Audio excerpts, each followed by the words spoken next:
تو کیا وہ اپنی جگہ سے وہاں اپنے طور پر وہاں وہ حکم اپلائی کرے گا کہ نہیں میں یہاں 4 رکعت پڑھوں گا کیونکہ میں تھکا ہوا نہیں ہوں، ادھر میں تھکا ہوا ہوں تو 2 رکعت پڑھوں گا؟ نہیں، ایسا نہیں ہوتا بھائی، جب وہ مسافر ہے تو بس وہ تھکا ہوا ہے یا نہیں، وہ پھر اس کا ہے کہ اس نے 2 رکعت ہی پڑھنی ہے۔ تو وہ حکمت اس طرح سے شریعت میں اپلائی نہیں ہوتی، وجہ اس کی ہے کہ جب ہر ایک کو اس طرح سے اختیار دے دیا جائے تو وہ حکم شرعی بالکل ایک پھر وہ حکم رہتا نہیں نا، پھر تو ہر ایک اس کو اپنے اپنے طور پر اس کو موڑے گا نا، جس طرح سے اس کو موڑنا چاہے، جس طرح سے اس کو کرنا چاہے۔ تو شریعت کی کسی بھی حکم میں ایک حکمت نہیں ہوتی، کئی سارے حکمتیں ہوتی، جس طرح بھی میں نے بتا دیا کہ چلو یہ والی حکمت تو ہے کہ وہ مردوں سے چھپی ہوئی ہے تو وہاں تو وہ حکمت، لیکن وہ آخر میں آنا اور سب سے پہلے نکلنا یہ کتنی بڑی حکمت ہے، تو لہذا اور بھی بہت ساری حکمتیں اس میں گویا کہ ہو سکتی ہیں۔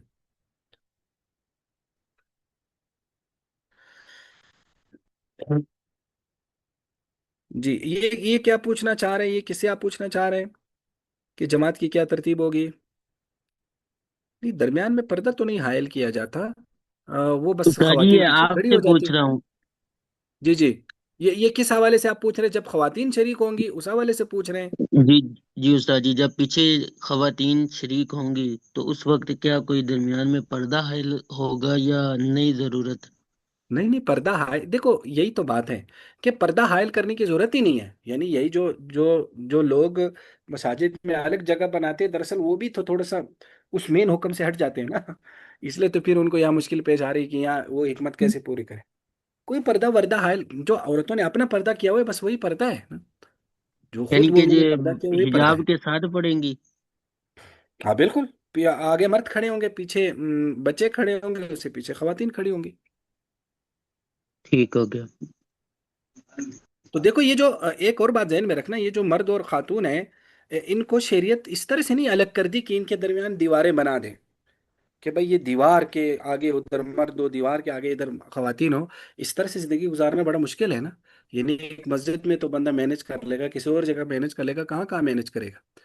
تو اس طرح کا پردہ صرف یہ ہوتا ہے کہ بس جو ہے نا ایک جو شریعت نے پردے کے احکامات بتائے کہ بھئی کیسے پردہ کرنا ہے، پھر چہرے کے اس کے حوالے سے اب الگ بات سے کسی جگہ آ جائے گی، لیکن بہرحال وہ جو جتنی بھی پردے کی قسمیں ہیں یہ جو بھی شریعت کو مطلوب ہے تو وہ کرنے کے بعد پھر شریعت اس طرح کی پابندی نہیں لگاتی کہ بالکل اس میں درمیان میں ایک آڑ بھی بنا دی جائے۔ جی، اور پڑھیں پھر آگے۔ باب ما جاء في إقامة الصفوف. وبه قال حدثنا قتيبة قال حدثنا أبو عوانة عن سماك بن حرب عن النعمان بن بشير رضي الله عنه قال كان رسول الله صلى الله عليه وسلم يسوي صفوفنا فخرج يوما فرعى رجلا خارجا صدره عن القوم فقال لتصون صفوفكم أو ليخالفن الله بين وجوهكم. وفي الباب عن جابر بن سمرة والبراء وجابر بن عبد الله وأنس وأبي هريرة وعائشة رضي الله عنهم أجمعين. قال أبو عيسى حديث نعمان بن بشير حديث حسن صحيح. وقد روي عن النبي صلى الله عليه وسلم أنه قال من تمام الصلاة إقامة الصف. وروي عن عمر رضي الله عنه أنه كان يوكل رجلا بإقامة الصفوف ولا يكبر حتى يخبر أن الصفوف قد استوت. وروي عن علي وعثمان رضي الله عنهما أنهما كانا أحدان ذلك ويقولان نستووا وكان علي يقول تقدم یا فلان تاخر یا فلان. شاباش ماشاء اللہ، بہت خوب۔ تو یہ باب ہے، باب ما جاء فی اقامت الصفوف، صفوں کو سیدھا کرنے کا باب۔ تو نبی علیہ السلام، نعمان بن بشیر رضی اللہ عنہ فرماتے ہیں کہ نبی علیہ الصلوۃ والسلام سیدھا کیا کرتے تھے ہماری صفوں کو۔ فخرج یوما، تو ایک دن آپ نکلے، فرا رجلا، ایک آدمی کو دیکھا، خارجا صدرو، اس کا سینہ آگے کی طرف نکلا ہوا تھا، عن القوم، باقی لوگوں سے۔ تو آپ نے فرمایا لتسون صفوفکم، تم اپنے صفی سیدھی کیا کرو، او لیخالفن اللہ بین وجوہکم، ورنہ اللہ تمہارے درمیان مخالفت ڈال دے گا۔ وجوہ کا مراد چہرہ ہوتا ہے، مراد یہاں ذات ہے، مراد ہے تمہارے اشخاص کے درمیان، یعنی تمہارے درمیان اللہ تعالیٰ مخالفت اور اختلاف جو ہے نا وہ ڈال دے گا۔ اب آگے فرماتے ہیں وفی الباب، اس باب میں حضرت جابر بن سمورہ اور حضرت برا، حضرت جابر بن عبداللہ، حضرت انس، حضرت ابو ہریرہ، حضرت عائشہ رضی اللہ تعالیٰ عنہم سے روایات ہے۔ یہ تھوڑا سا اگر اوپر کر دیں،